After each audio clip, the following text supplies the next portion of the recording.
Hey, High 45 here with Tristan and Nathan. Story I want to talk to you about this week is a really fantastic one.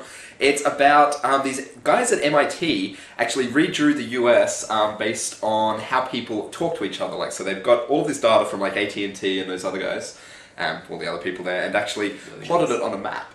And so you can actually start seeing how the groups of people actually start talking and collaborating. They've got a great video. Awesome. It's only about like a minute long. You should definitely have a look. And it actually shows you all the big hubs, all the big metropolises and all of that. Colourful too. It is colourful, so I like that. Pretty. So that's really great, and it shows them how they all talk. Why are they doing voice though? I don't understand this. It's probably the easiest. Who uses telephones these days? Well, I don't understand. It's probably just the easiest way that they've got at the moment. But my God, as a beginning, this is great that they're actually drawing maps and actually basing it on how people are communicating with each other around the country, redoing the maps and everything. So what's the areas? Well, they're all around the big hubs. So you got New York and Chicago and Miami and all the West Coast and stuff. They're all little hubs and stuff there. But what you can actually see is just everyone's pretty much bouncing between there. But the big part is how often it actually stays within that hub.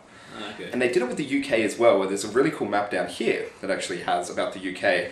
And they actually looked at it saying that it might be a better way for politics and things. So rather than going for the political distinctions of the the maps going across the states and stuff. The lines, yeah, don't go for that. Go for the actual hubs and where people are talking. So you don't go for that state or for anything there. You actually go and say, look, I want to get this hub. Yeah, I want to get this hub. I want to own this hub. Yeah, exactly. Well, I mean, that's such a better way of actually seeing how people communicate and talk.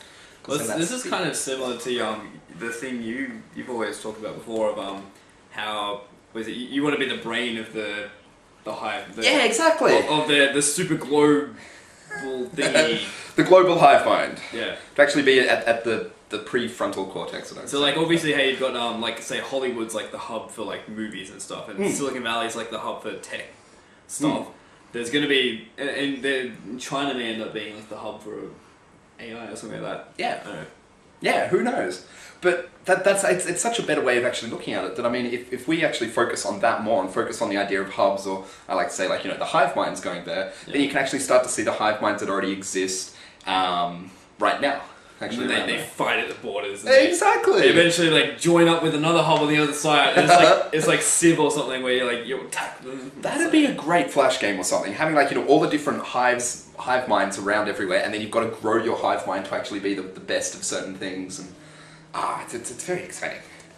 Call it Hive 4. Exactly. Hive 5. It's like that TED talk. The TED talk that the guy who visualized the data really well. I forget his name. Rosling, I think it was. Oh yeah, Hans. Hans, yes, it was fantastic. I mean, just looking at that data again in a better way. You can actually the little population growth and when they join, Yeah. Cool. So actually looking at how people communicate and talk that way might be a better way to look at it. I'd love to see it for Australia. I really would. I think it'd be boring. You'd see just a little. You'd see Melbourne, Sydney, and Brisbane. Yeah, with lines between them. Exactly. Anyway.